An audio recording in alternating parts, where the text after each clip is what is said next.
Escribir, por ejemplo. Escribir poemas, cuentos, novelas, crónicas, ensayos, piezas literarias que en pleno desacato de los géneros literarios se extravían y vivifican. Escribir, por ejemplo, obras caudalosas o muy breves.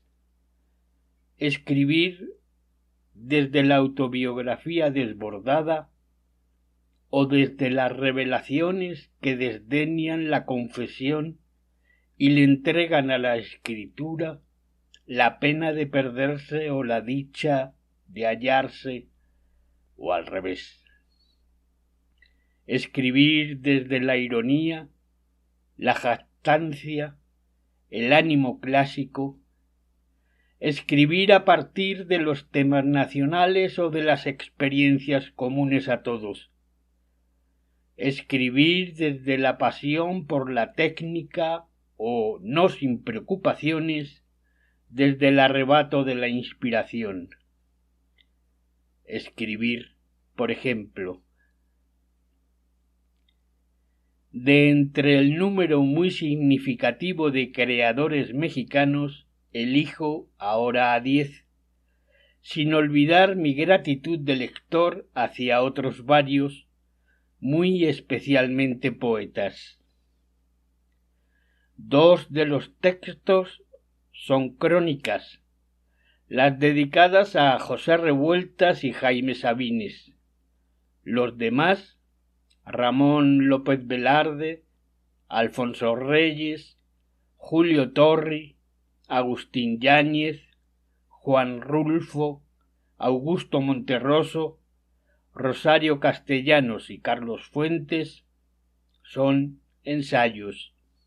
Un común denominador de estos autores es que se les sigue leyendo con entusiasmo renovado, y esta continuidad del criterio exigente no es un hecho menor de nuestro desarrollo literario. Estos son fragmentos que aparecen en la nota preliminar que escribió, por ejemplo, y sin ejemplo, con ejemplo, Carlos Monsiváis. La presente publicación, parte de ella que se va a compartir, corresponde a la primera edición publicada, ya digo, en el año 2008. Es del Fondo de Cultura Económica y también de la Secretaría de Educación Pública. Aquí viene en la página legal los derechos que corresponden a las fotografías que insertan de los autores mencionados, de los que hace ensayo y crónica Carlos Monsiváis, y también en esta ocasión, esta vez, les voy a leer el colofón como muestra de la publicación. Esperando que los manes de la tipografía hayan actuado con indulgencia cuando se elaboró esta obra de Carlos Monsiváis, escribir, por ejemplo, de los inventores de la tradición, intervinieron en su producción Teresa Guzmán Romero y Ernesto Ramírez Morales, diseñadores de portada e interiores respectivamente. Guillermo Huerta, formador del texto, Nancy Martínez y Alejandra García, cuidadoras de la edición, e Impresora y Encuadernadora Progreso S.A. de CV, Yepsa, Calzada San Lorenzo 244 09830 México DF, que en octubre de 2008 hizo un tiraje de 45.000 ejemplares en rústica y 5.000 empastadas que conforman la edición, en la que se emplearon tipos Berkeley.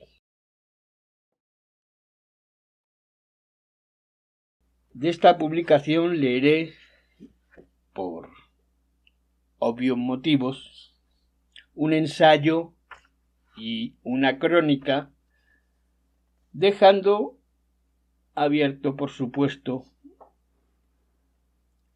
el volumen e intentando motivar a su lectura completa, que bien merece la pena por el hecho de que Carlos Monsiváis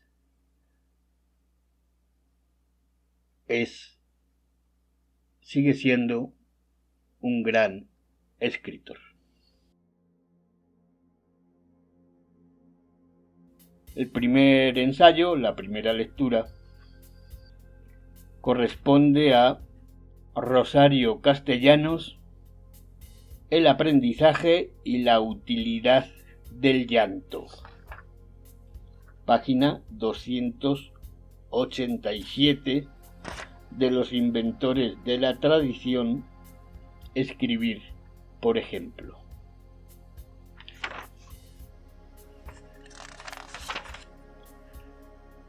En cambio me enseñaron a llorar, pero el llanto es en mí un mecanismo descompuesto y no lloro en la cámara mortuoria ni en la ocasión sublime ni frente a la catástrofe. Lloro cuando se quema el arroz o cuando pierdo el último recibo del impuesto predial. Autorretrato. 1. En 1948, Rosario Castellanos publica Apuntes para una declaración de fe. Al conversar con Emmanuel Carballo, 19 protagonistas de la literatura mexicana, Empresas Editoriales 1965, Castellanos es muy autocrítica. Es un poema malogrado, de las crisis que se padecen en la adolescencia y entre las cuales la religiosa es solo una. Quise rescatar algo que seguirá informando mi vida. Deseaba darle sentido y justificación a cada uno de mis actos. En los apuntes me arrastró la retórica. Y a recapitular, Castellanos ejercita un don: examinar su obra sin contemplaciones. Sin embargo, y no obstante lo señalado por la autora, y si se descuenta un final oratorio, el remate o llamado a la esperanza exigido por una cultura entonces sustentada en mensajes, el poema ya contiene elementos fundamentales en su obra. Un lenguaje probadamente literario, un ir y venir de la cosmogonía al todavía mínimo trazo irónico, un apego a la sensibilidad femenina que anuncia el rechazo sarcástico de la sensiblería. En 1948, Rosario tiene 23 años.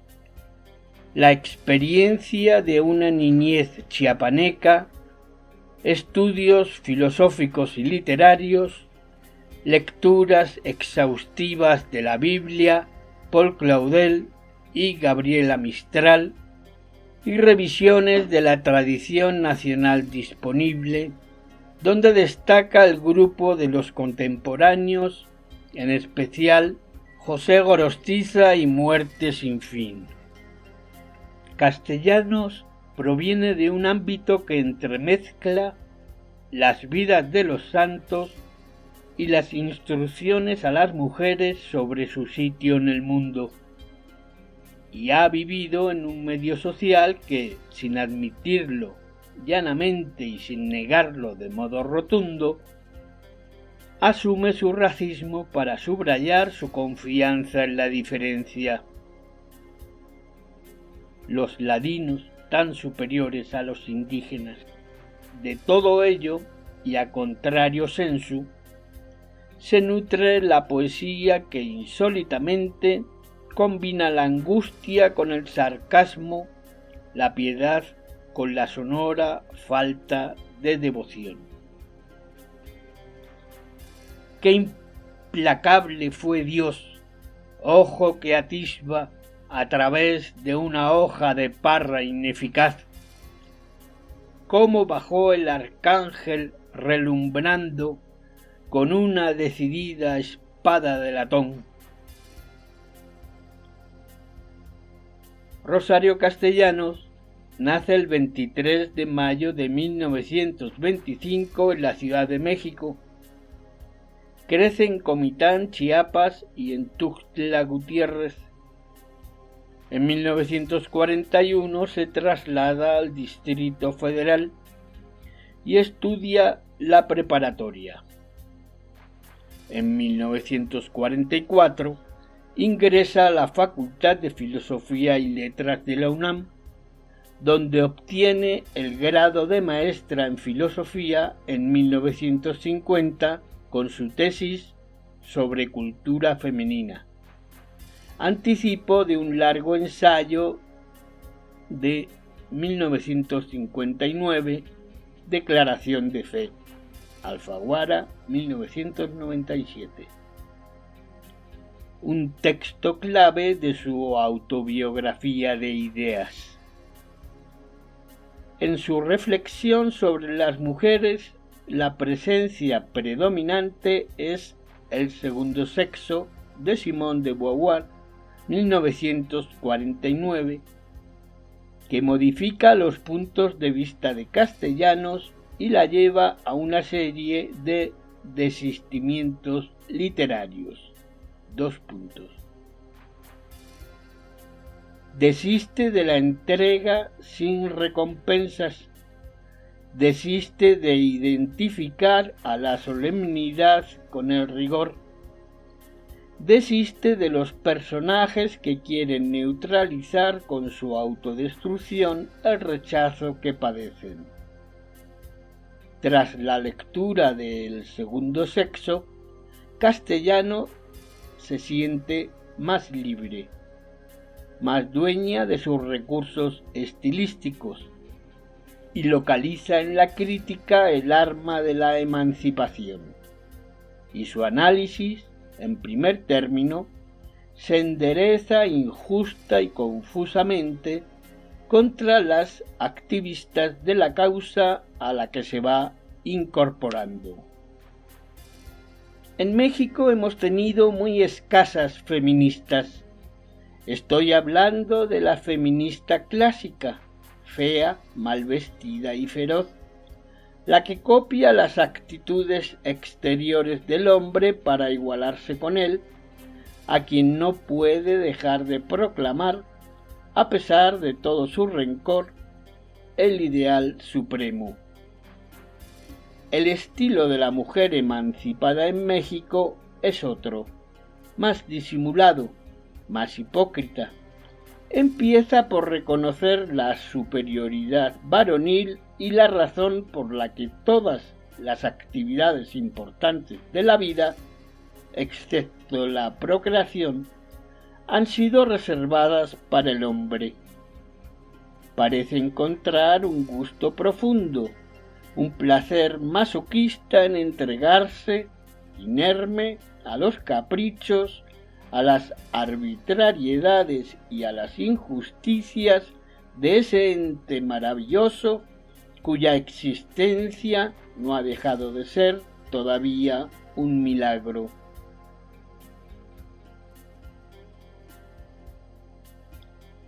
dos vertientes: el análisis puntuado por la ironía y la actitud beligerante que desdeña elementos notables de las feministas clásicas, entrecomillado, su valentía, su defensa de las causas que gracias a la protesta van existiendo, su demanda del voto, su rechazo a señalar como virtudes masculinas, entrecomillado, las pertenecientes a ambos sexos.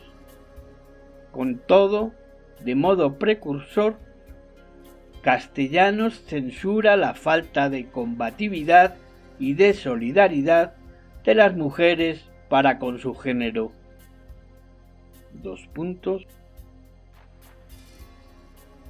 Las lideresas han sido siempre vistas, sobre todo por el sector femenino al que de ninguna manera representan, con menosprecio y burla. En cuanto a las mujeres notables en cualquier otro orden, han guardado una actitud tal de mesura, de respeto a los cánones tradicionales y de conciencia de su excepcionalidad, que resulta imposible considerarlas como abanderadas de ninguna causa. Además, no se han preocupado en lo más mínimo por hacer proselitismo. Fin de cita. Sin énfasis retórico, las tesis feministas invaden la obra de Castellanos, reencauzan su poesía y le dan consistencia a sus ensayos y relatos. Entiendo aquí por tesis feministas las que examinan la humillación programada de un género por el patriarcado y sus repercusiones de toda índole en la vida cotidiana y en el desempeño profesional. Al abordar la literatura escrita por mujeres en América Latina, con énfasis en Gabriela Mistral, Concha Urquiza, Margarita Michelena y Pita Amor, Castellanos advierte las limitaciones impuestas por la cultura machista y los alcances de las estrategias de resistencia. En México, asegura, no se ha producido una poesía femenina que sí se ha dado en Sudamérica con Juana de Ibarburu, Delmira Agustini, Alfonsina Storni y Gabriela Mistral.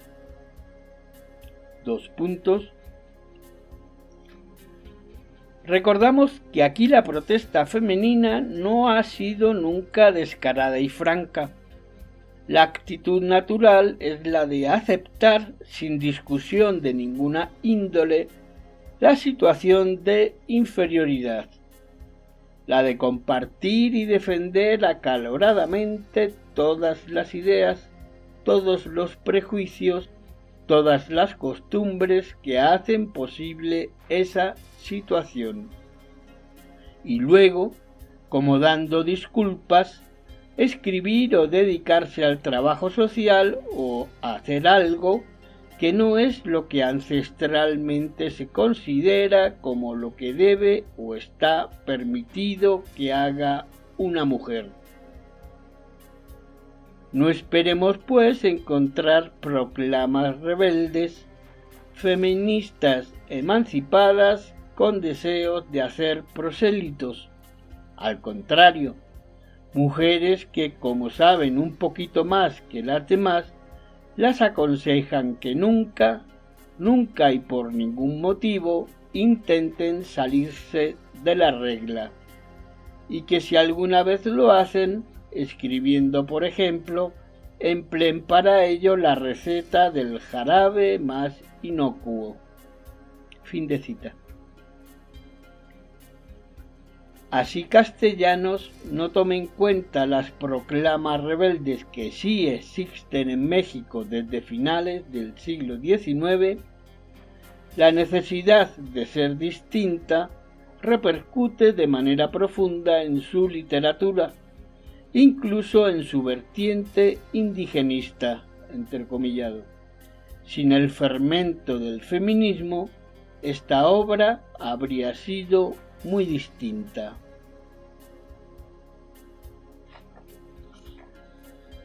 Apartado, entrecomillado, ya no somos románticos. En 1948, en los instantes del despegue industrial, la poesía mexicana no admite ni la vanguardia ni la experimentación. Lo antes obtenido por el movimiento de los estridentistas y muy especialmente por el grupo Contemporáneos, se deshace con rapidez en la retórica academizante que afecta a la mayoría de los escritores jóvenes.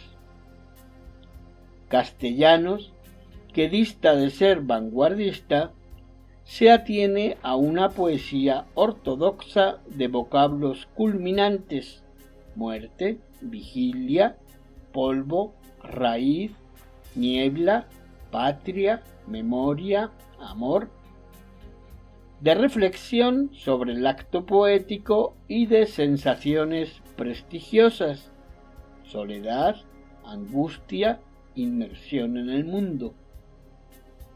Sin embargo, en Apuntes para una declaración de fe, Castellanos, al afirmar su singularidad, introduce un ánimo distinto, equidistante de la reverencia y de la profanación, ávido de jugar con los valores culturales.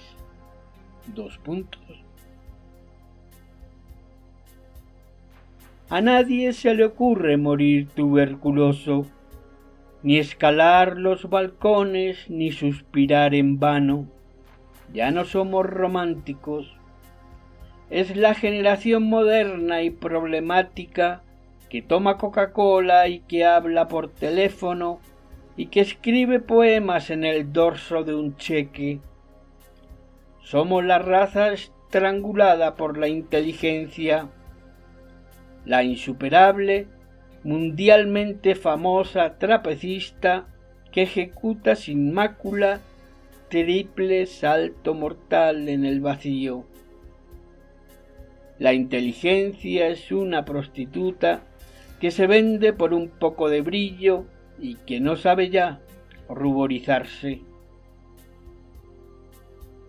Fin. A casi una década de la publicación de Muerte sin fin, 1939, Castellanos se opone al pasmo casi metafísico de Gorostiza ante la inteligencia, se abre comillas, soledad en llamas que todo lo consume sin crearlo, se cierra comillas y paréntesis. Ante el páramo de espejos que usa Gorostiza como sinónimo de la inteligencia, maneja Castellanos el descarnado cinismo del testigo que ya no mantiene sus ilusiones culturales, así conserve su adhesión a la palabra con mayúscula. Y de los apuntes a Poesía no eres tú, Rosario, en pos de la sencillez, va haciendo a un lado la retórica aprendida. Revísese la bibliografía poética, Trayectoria del polvo, 1948, Apuntes para una declaración de fe, 1948, De la vigilia estéril, 1950, Dos poemas, 1950, El rescate del mundo, 1952, Presentación en el templo, 1951, Poemas, 1953-1955, publicado en 1957, Salomé y Judith, 1959, Al pie de la letra, 1959, Lívida luz, 1960, Materia memorable, 1969, y la recopilación del Fondo de Cultura Económica Poesía no eres tú, 1972. Aparte del discutible acierto en los títulos, se transparenta lo que va de exigirles a los poetas pureza y feminidad, al desafío a las expectativas del acatamiento, autoconmiseración, dolorido reconocimiento del mundo, confinamiento en las tradiciones. Durante una larga etapa, con tal de liberarse del determinismo de género que impone la sociedad patriarcal, las escritoras no discrepan de la condición femenina y la vuelven materia prima de su poesía y de su narrativa. Se les ha prevenido. De no hacer esto, se confinarán en un tono neutro, falsamente impersonal, que congela el desarrollo literario. Se abre comilla, escribe como un hombre, cierra comilla, se dice, lo que equivale a escribir como nadie, mayúscula. Me refiero, desde luego, a las escritoras con la formación y los recursos, por así decirlo, profesionales, no a las ganosas de hacer literatura sin más atributo que la ansiedad de hacerse de una sensibilidad prestigiosa. De ellas habla Castellanos. Por lo demás, su temperamento es como se supone que debe ser el de una señorita decente, tranquila y afectuosa. Con esto, bien podía recorrer toda la gama de amores desdichados para llorarlos con pequeñas lágrimas, crepúsculos, bucles sobre la frente, pétalos amarillentos entre las páginas de un libro, ausencia, niebla, lagos que no producen el mínimo deseo de ahogarse en ellos. El mundo es el que se contempla al través de la ventana de una casa antigua. La primera etapa de Castellanos se centra en la obtención de la sensibilidad distinta, alejada de cualquier obligación de marginarse, de ser cursi para ser femenina, de profesionalizarse en la indefensión. De allí su cuidadosa lectura simultánea de Sor Juana Inés de la Cruz y Simone de Beauvoir. De Sor Juana, Rosario desprende el método de la duda.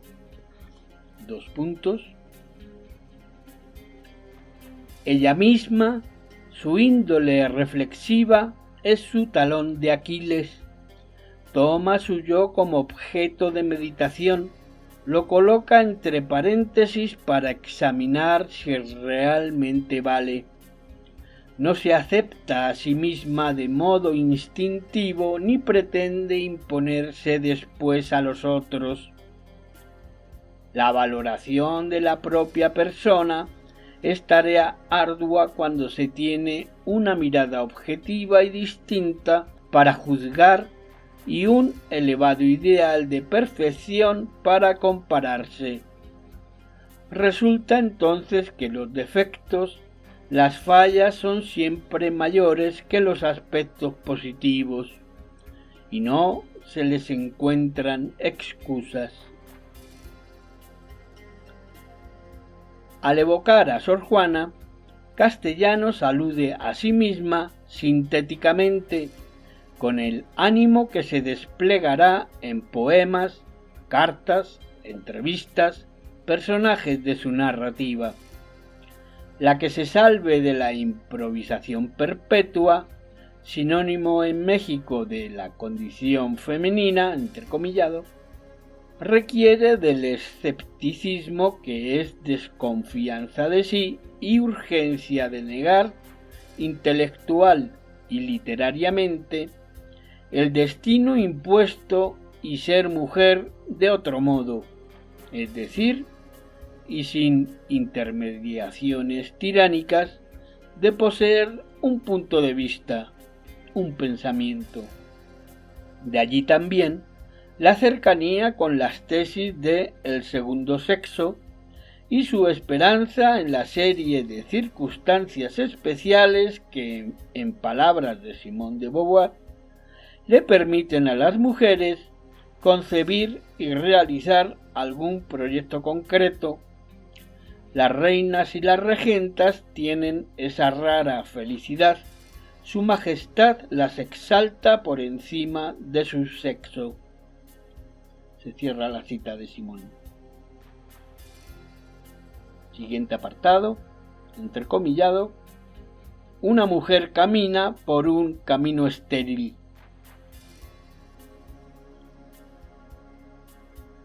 La majestad al alcance de Castellanos es la literatura, muy específicamente el idioma poético.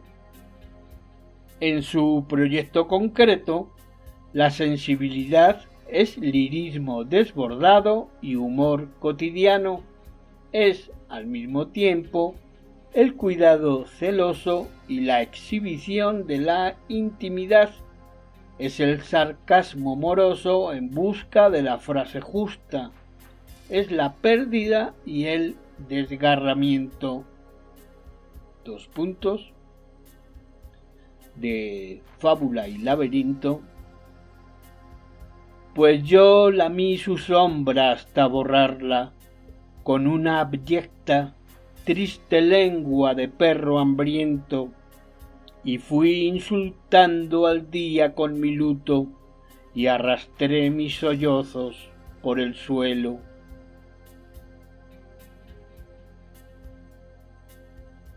Siempre, en la primera etapa, el personaje poético es la mujer aislada y marginada, la viajera a la fuerza, la cercenada de las instituciones, la protagonista de la vigilia estéril, la que arrulla su dolor, la eternamente perdedora, la dispuesta a objetivar su desamparo con el recurso del exorcismo.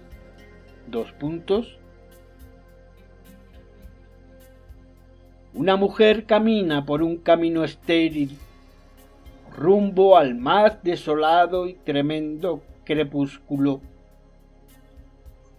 Una mujer se queda tirada como piedra en medio de un desierto, o se apaga o se enfría como un remoto fuego. Una mujer se ahoga lentamente en un pantano de saliva amarga. Quien la mira no puede acercarle ni una esponja con vinagre, ni un frasco de veneno, ni un apretado y doloroso puño. Una mujer se llama soledad, se llamará locura.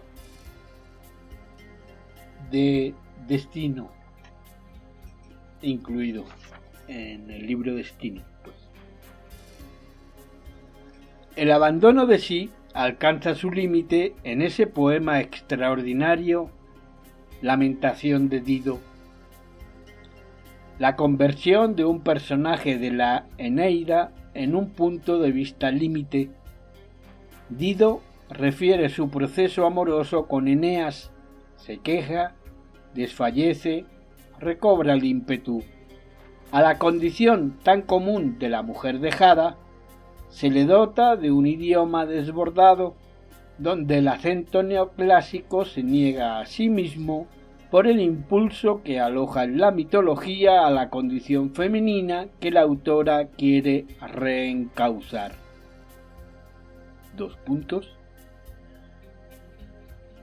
La mujer es la que permanece, rama de sauce que llora en las orillas de los ríos.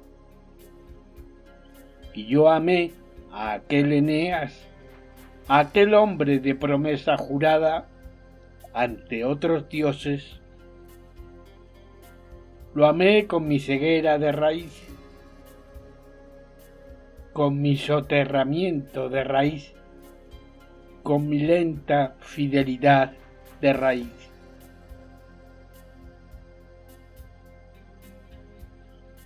La circunstancia del abandono, tan común y corriente, se transfigura y se torna escena trágica, porque lo catártico reside en la búsqueda de la autonomía personal en medio de las agresiones del hombre, el patriarca, que usa, desprecia y se aleja. La mujer solitaria, cualquier mujer sorprendida por el aislamiento súbito, es Dido, la señora del reino inexistente, la guardiana de las tumbas, nave de airosas velas, mujer siempre y hasta el fin. A la luz de la expiación, la mujer abandonada adquiere otra condición social y cultural, y Lamentación de Dido anuncia el cambio de actitud de su autora.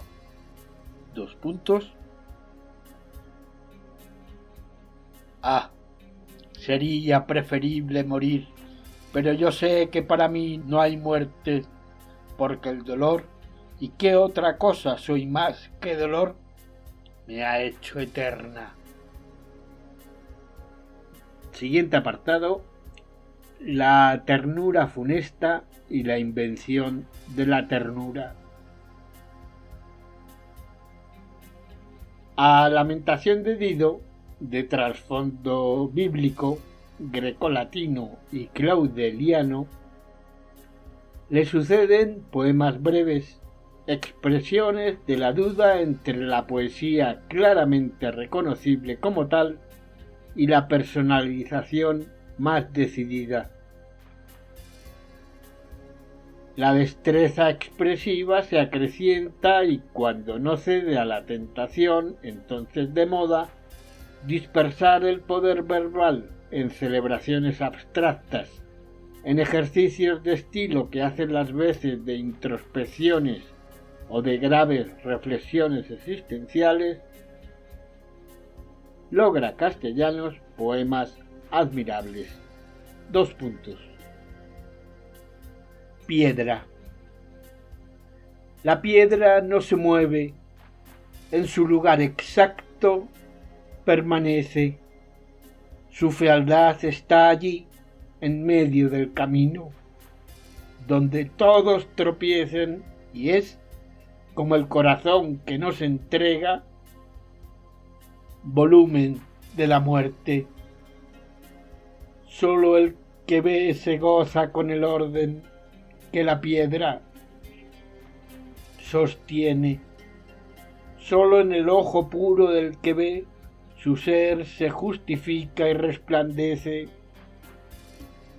Solo la boca del que ve la alaba. Ella no entiende nada y obedece. Fin del poema. A partir de Lívida Luz, los poemas de Castellanos son, en última instancia, narrativos, pero en un sentido específico.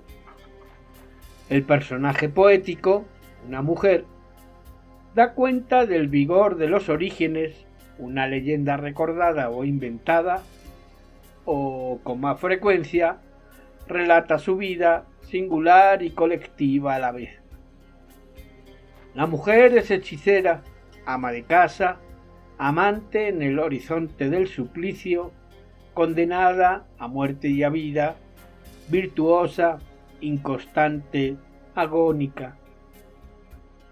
Y en todos los casos, el personaje circunda con ironías la descripción de su suerte, la del ser aislado, domiciliado desde siempre en la segunda fila, en el sacrificio y en el arrinconamiento, en la lucha porque se advierta su existencia.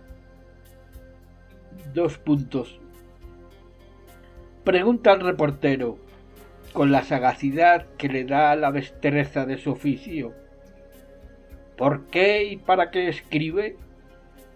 Pero señor, es obvio, porque alguien, cuando yo era pequeña, dijo que gente como yo no existe, porque su cuerpo no proyecta sombra, porque no arroja peso en la balanza, porque su nombre es de los que se olvidan, y entonces, pero no es tan sencillo. Escribo porque yo, un día, adolescente, me incliné ante un espejo y no había nadie. ¿Se da cuenta?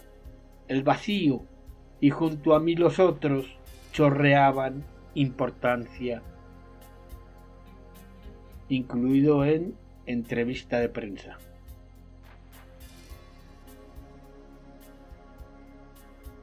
Contra el lirismo sometido. Si Rosario escribe desde las afueras es porque no puede evitarlo, y es con tal de convertir su testimonio en literatura, y así contribuir a que otras, las literatas del porvenir, se reflejen normalmente en el espejo. Sin jamás pregonarlo, Castellanos cree en la literatura como el proceso de creación y como la apertura de las prisiones de lo femenino. Eso que históricamente logran Sor Juana, Jane Austen, George Eliot. A ella todavía le corresponde el combate explícito por el derecho a no confinarse en los textos del lirismo sometido.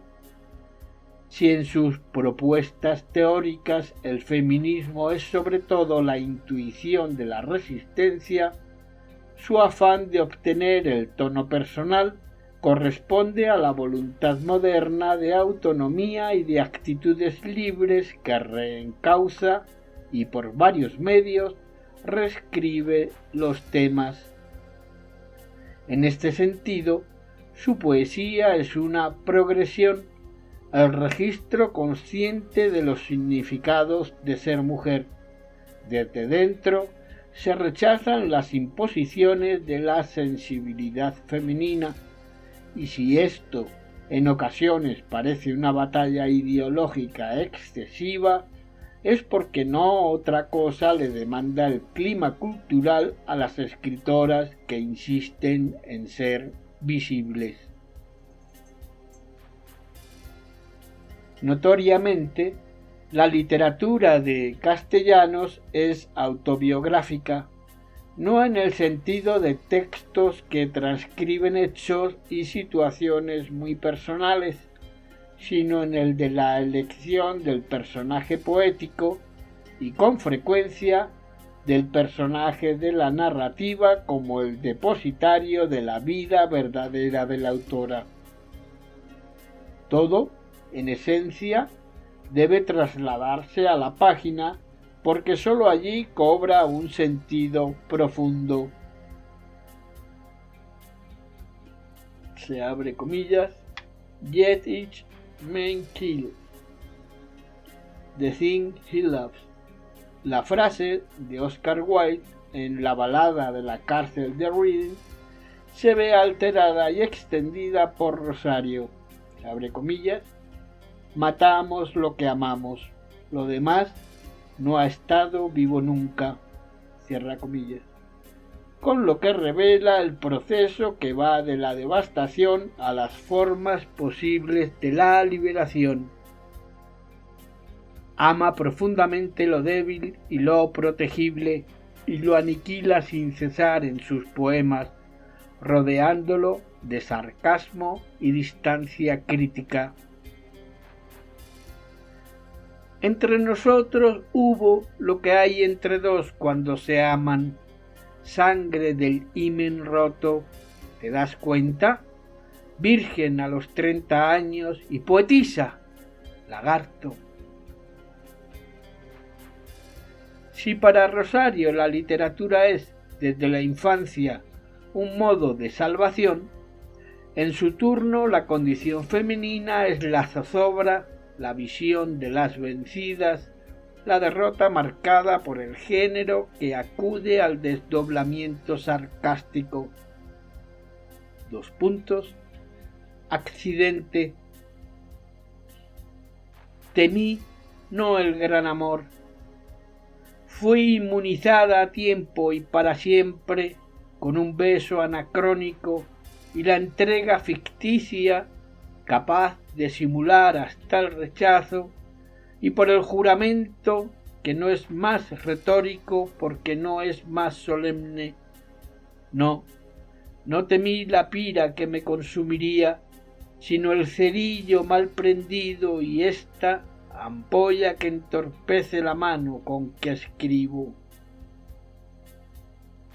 En sus años finales, Rosario destruye memorablemente numerosas trampas y prisiones de la sensibilidad femenina, entrecomillado, y escribe una poesía admirable, despojada de cualquier velo retórico, directa, crítica, gozosamente personal, pero de ningún modo confesional. Al evitar la utilización autoincriminatoria de sus poemas, Castellanos elimina las sensaciones de culpa que son la esencia de la sujeción. No confiesa, da fe de su descubrimiento. La intimidad no es ni vergonzosa ni inexpresable. El lector no es el confesor, sino el amigo o el cómplice o más simplemente el lector. Valium 10. A veces, y no trates de restarle importancia diciendo que no ocurre con frecuencia, se te quiebra la vara con que mides, se te extravía la brújula y ya no entiendes nada. Y deletreas el nombre del caos y no puedes dormir si no destapas el frasco de pastillas y si no tragas una en la que se condensa químicamente pura la ordenación del mundo. Antes, esto habría sido indiscreción freudiana, entrecomillado. Las transformaciones del proceso social precipitan la liberación de las fuerzas narrativas y poéticas de Rosario, obligada, con su anuencia y a su pesar, a representar a la mujer pensante y a la escritora en México. Todo entonces en el singular de las excepciones. Ella, una gran representación, se harta de los papeles y de las imposiciones culturales y opta por la libertad a partir de la conducta y los gestos espontáneos. Debe haber otro modo que no se llame Safo, ni Mesalina, ni María Egipciaca, ni Magdalena, ni Clemencia Isaura. Otro modo de ser humano y libre, otro modo de ser. Siguiente apartado que concluye este inciso 1. El poema lírico Salomé y Judith.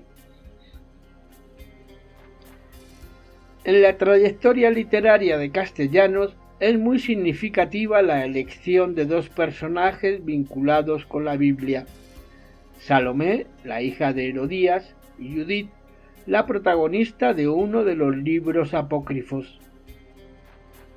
Pero en su empeño de trasladar la mitología clásica a la tierra legendaria de su elección, Chiapas, Rosario sitúa la acción de Salomé en San Cristóbal de las Casas durante la dictadura de Porfirio Díaz. Cita: en ocasión de una posible sublevación de los chamulas, cierra cita. Y Judith transcurre en un pueblo de la tierra caliente de Chiapas, cita, sitiado por un ejército enemigo durante la época revolucionaria, cierra cita. En tanto tragedias líricas, las piezas están muy en deuda impagable con García Lorca y resultan fallidas al poetizar la radicalización.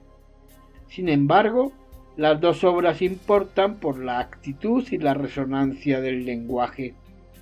En ambos personajes, la femineidad ya no es destino impuesto, sino autonomía que se ejerce desde la entrega y el sacrificio. Salomé no repetirá la vida de su madre, condenada a la oscuridad y la resignación. Paréntesis. Y fui educada para obedecer y sufrir en silencio. Mi madre, en vez de leche, me dio el sometimiento. Cierra paréntesis y cita. Y Judith se revela ante la tarea impuesta. No, no iré, que se cumpla la catástrofe, que Dios clave en mi espalda el ojo más tremendo, que el peor anatema me pudra las entrañas. Inciso 2. Comienza con un epígrafe del Balún Canán.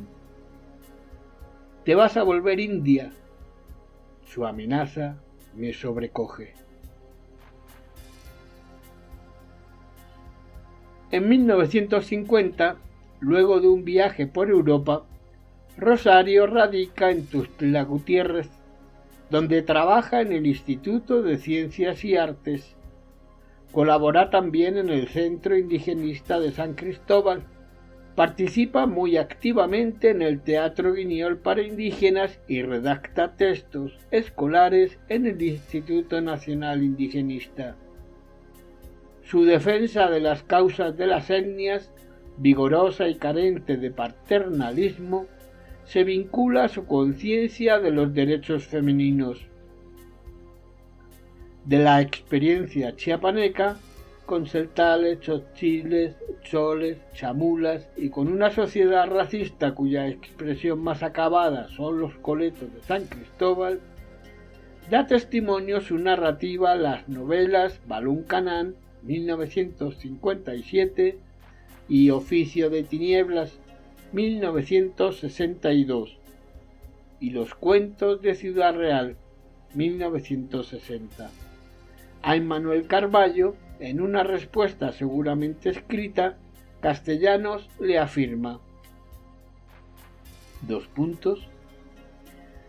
Creí que el hecho de abandonar Chiapas a los 16 años y de vivir en la Ciudad de México apartada de esa gente, indios y ladinos, y de sus problemas, me obligaría a escribir sobre gente y problemas muy intelectuales. No fue así. La gente que en mis escritos pugnaba por surgir era la de Chiapas. En los 3 libros no creo haber agotado el tema.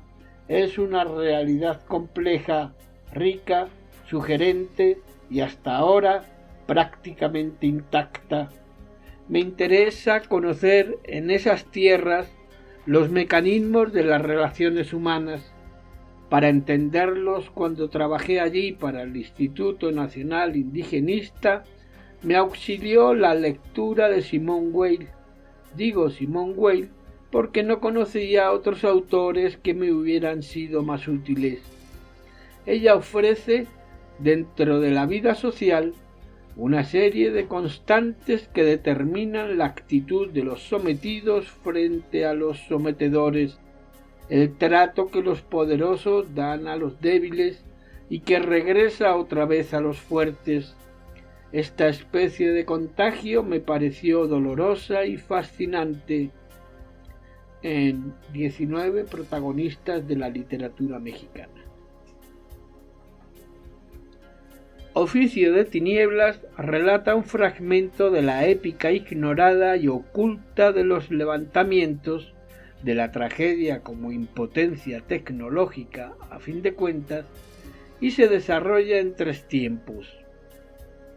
El primero, en la época del nacionalismo revolucionario, durante la presidencia de Lázaro Cárdenas, 1934-1940. El segundo, el de una rebelión indígena en el siglo XIX. El tercero, el de la confrontación entre el mundo tzotzil y el ladino, tal y como la resiente la protagonista, la Ailol Catalina Díaz Puilza, marcada por la esterilidad. La novela se desenvuelve entre la circularidad de lo cotidiano, la omnipresencia de la religión y la obligación de resistir para adquirir la humanidad indispensable, la que proviene de la dignidad. Y la Semana Santa es el espacio ritual del estallido.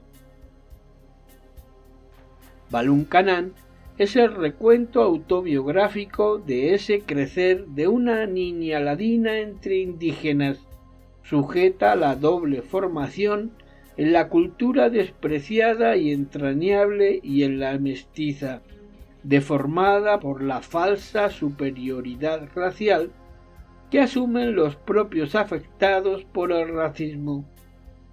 Balún Canán es un examen duro, poético a fragmentos, muy bien escrito, de los significados de ser indígena en Chiapas.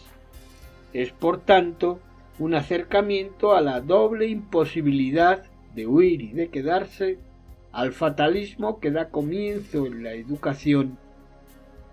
Ernesto, el profesor de los niños indígenas, se enfrenta a su grupo, bebe unos tragos largos y ruidosos de comiteco y les lanza un mensaje a sabiendas de que no será entendido. Estamos perdiendo el tiempo en una forma miserable, camaradas. ¿De qué nos sirve juntarnos aquí todos los días? Yo no entiendo ni jota de la maldita lengua de ustedes y ustedes no saben ni papa de español. Pero aunque yo fuera un maestro de esos que enseñan a sus alumnos la tabla de multiplicar y toda la cosa, ¿de qué nos serviría? No va a cambiar nuestra situación. Indio naciste, indio te quedas. Igual yo, no quise ser burrero, que era lo natural, lo que me correspondía, ni aprendiz de ningún oficio. Si tenía yo más cabeza que ninguno, ¿por qué no iba yo a ser más? Te lo estoy diciendo por experiencia, haceme caso, más te vale, machete, estar en tu vaina. La voz relatora, la de la niña en el rito de pasaje propio de las sociedades fundadas en la discriminación, da cuenta del horizonte social no tan variado, presidido una y otra vez por la conversión del clasismo en destino, por la compraventa de cuerpos y voluntades, por la inocencia traicionada por la justicia, por el desastre natural entendido como castigo de Dios, por la intrusión del melodrama como el desorden jerárquico que vivifica. Al final, la niña va por la calle principal y experimenta el desencanto que es la seña de la madurez sin afectos inútiles. En la acera opuesta camina una india. Cuando la veo me desprendo de la mano de Amalia y corro hacia ella con los brazos abiertos. ¡Es mi nana! ¡Es mi nana! Pero la india me mira correr impasible y no hace un ademán de bienvenida. Camino lentamente, más lentamente hasta detenerme. Dejo caer los brazos, desalentada. Nunca, aunque yo la encuentre, podré reconocer a mi nana. Hace tanto tiempo que nos separaron. Además, todos los indios tienen la misma cara. A lo implacable de las situaciones, Castellanos opone la distensión de una prosa nutrida en la poesía y muy específicamente en las cosmogonías indígenas. Cita: musitaremos el origen, musitaremos solamente la historia, el relato. Fin de cita. Esta lectura primordial enfrenta la belleza de una tradición con la destrucción de sus practicantes, y entre los episodios de la semiesclavitud y la degradación programada se acerca al tiempo mítico de los indígenas, tan alabado en abstracto y tan requerido de análisis crítico. Castellanos publica 3 libros de cuentos. El mejor, desde mi punto de vista, es Ciudad Real, que extiende el racismo hasta el grado de simbolismo de la fatalidad. Los convidados de agosto, 1964, reunión de 3 cuentos y una novela breve. El viudo Román se sitúa en el Comitán, que es a la vez pueblo legendario y ciudad ominosa. Allí los personajes se explican y se relacionan entre sí gracias al melodrama, no tanto falsificación de la realidad como la única manera de ser y de relacionarse que los convence. Y Álbum de familia, 1971, es un libro surcado por la modernidad y el sentido del humor.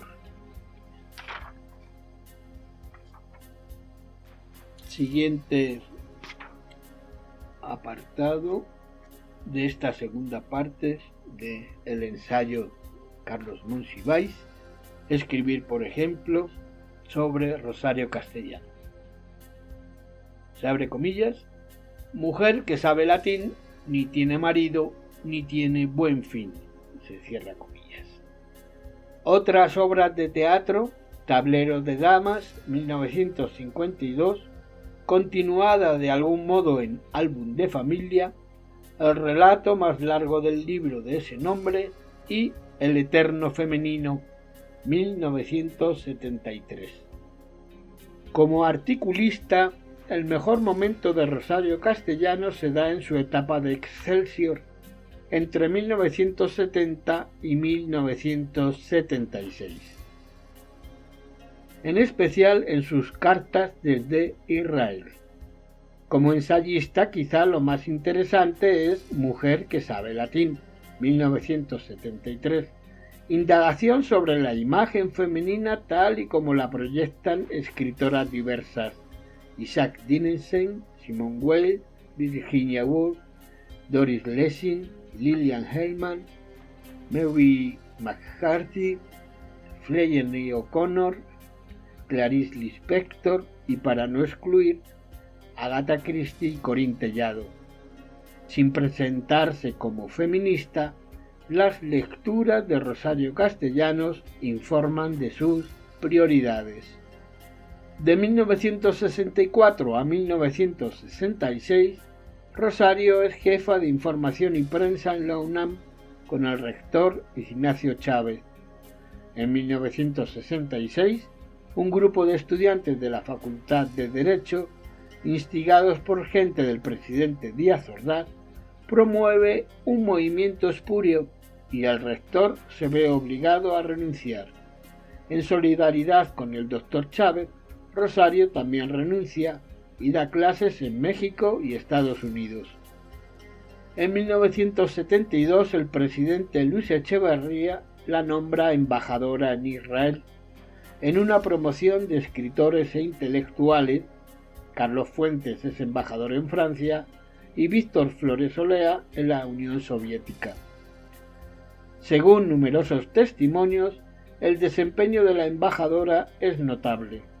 Se relaciona con los círculos intelectuales israelíes interesados en América Latina y México. Da clases de literatura en la Universidad de Tel Aviv y enfrenta con prudencia y enorme tacto algunos problemas de la relación entre los dos países.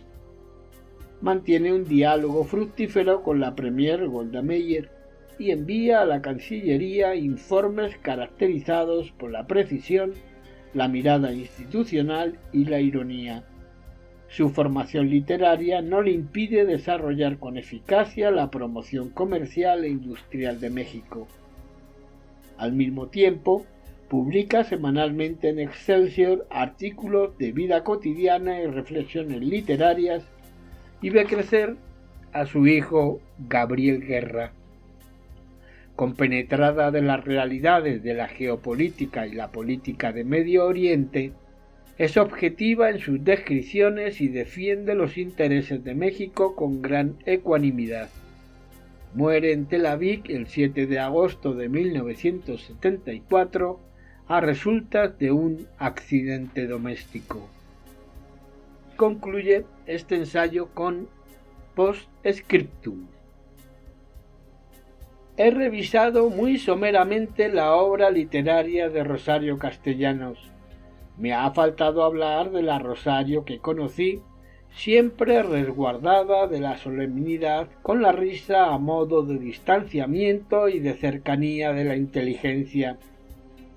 Si uno no reía con las disecciones de lo humano y parte de lo divino, a cargo de Rosario, Rubén Bonifaz y Tito Monterroso, se quedaba, lo quisiera o no, en la defensa de lo ridículo y del miedo al ridículo. Muy pocas veces la vi afligida, aunque sí muy triste y tensa, luego de la matanza del 2 de octubre de 1968 en la Plaza de las Tres Culturas. Escribió entonces Memorial de Tlatelolco. La oscuridad engendra la violencia, y la violencia pide oscuridad para cuajar en crimen. Por eso el 2 de octubre aguardó hasta la noche para que nadie viera la mano que empuñaba el arma, sino sólo su efecto de relámpago. Y a esa luz, breve y lívida, ¿quién? ¿Quién es el que mata? ¿Quién los que agonizan? ¿Los que mueren? ¿Los que huyen sin zapatos? ¿Los que van a caer al pozo de una cárcel? ¿Los que se pudren en el hospital? ¿Los que se quedan mudos para siempre de espanto? ¿Quién? ¿Quiénes? Nadie. Al día siguiente, nadie. La plaza amaneció barrida.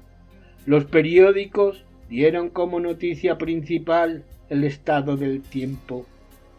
Y en la televisión, en la radio, en el cine, no hubo ningún cambio de programa, ningún anuncio intercalado, ni un minuto de silencio en el banquete, pues prosiguió el banquete. No busques lo que no hay, huellas, cadáveres, que todo se le ha dado como ofrenda a una diosa, a la devoradora de excrementos. No hurgues en los archivos, pues nada consta en actas. Ay, la violencia pide oscuridad, porque la oscuridad engendra el sueño y podemos dormir soñando que soñamos. Mas he aquí que toco una llaga, es mi memoria, duele, luego es verdad, sangra con sangre, y si la llamo mía, traiciono a todos, recuerdo, recordamos. Esta es nuestra manera de ayudar a que amanezca, sobre tantas conciencias mancilladas, sobre un texto iracundo, sobre una reja abierta, sobre el rostro amparado tras la máscara. Recuerdo, recordemos, hasta que la justicia se siente entre nosotros. Incluido en la tierra de en medio. Rosario Castellanos, ensayo de Carlos Monsiváis.